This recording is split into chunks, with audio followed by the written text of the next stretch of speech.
I'm Dr. Joe Molloy. I'm a board-certified neurosurgeon. I mainly centralize my practice on spine surgery in Melbourne, Florida at Total Spine and Wellness and Total Spine Orthopedics. There's a question that has been asked, and the question is, what is the SI joint and how does it affect pain and pain in the back? So the sacroiliac joint, or the SI joint, is a joint that happens here in between the pelvis and the sacrum, so the tail end of the spine. And there's a joint, and these are the two pieces. So this is the sacrum, and then this is the iliac crest and one half of the pelvis, and they fit together just like that. And the joint is a point which causes pain probably for about 40% of back pain patients at some point will experience some sacroiliac joint pain. And sacroiliac joint pain mainly feels like pain that is centered on the low back in this area. It's somewhat hard to distinguish from pain that's occurring at the joint system here for the lower portion of the spine, and this is a pretty common area for people to have pain. The way that we can pick it up a little bit better is it's a little bit further out, and it's deeper, and it's closer down towards the buttocks muscle. So the buttocks muscle will be in here, and the pain is here.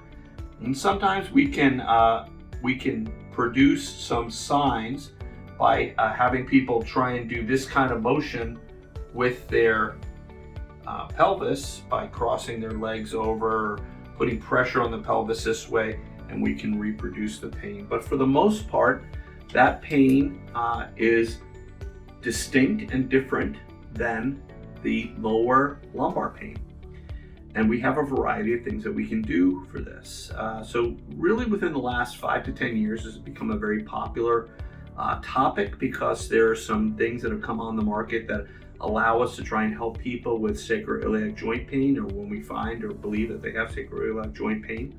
Step one usually is an injection series. So we can try and do some imaging there, but most of the imaging is not very helpful to try and establish the cause for the pain.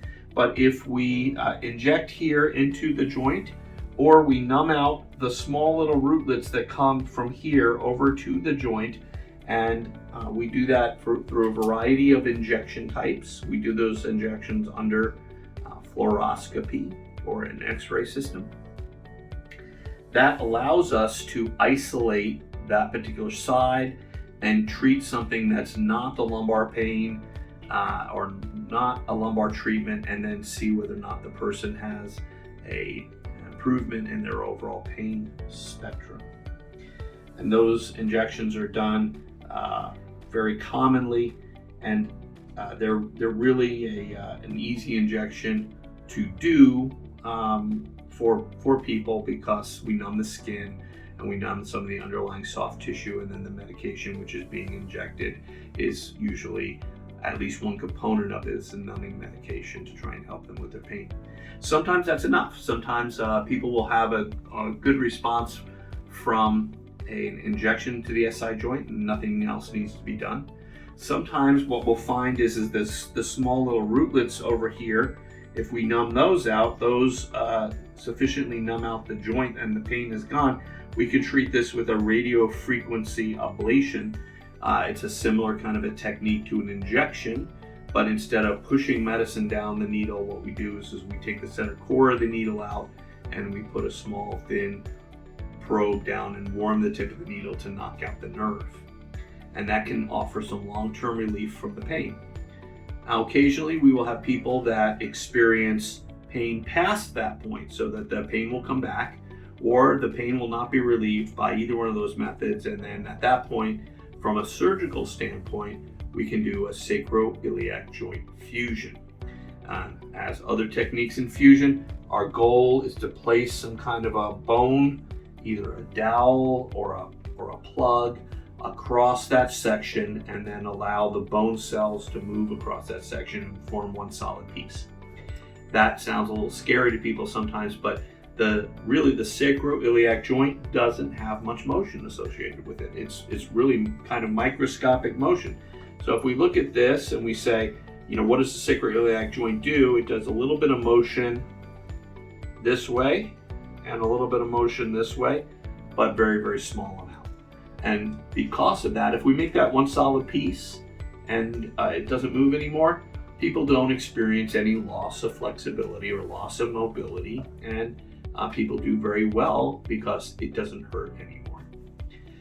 The kinds of surgeries that we do usually entail an approach from the back in this area, but occasionally we'll do a small incision and we'll put a metal rod or a screw across this section of the joint to kind of cinch it up and make it more solid, and that people get a lot of benefit from, and it's not a very painful kind of a action. The sacroiliac joint, one very large component that is often missed on workup of the back, and it comprises a large section of why people have other kinds of surgeries, or other kinds of procedures, but fail and continue to have back pain.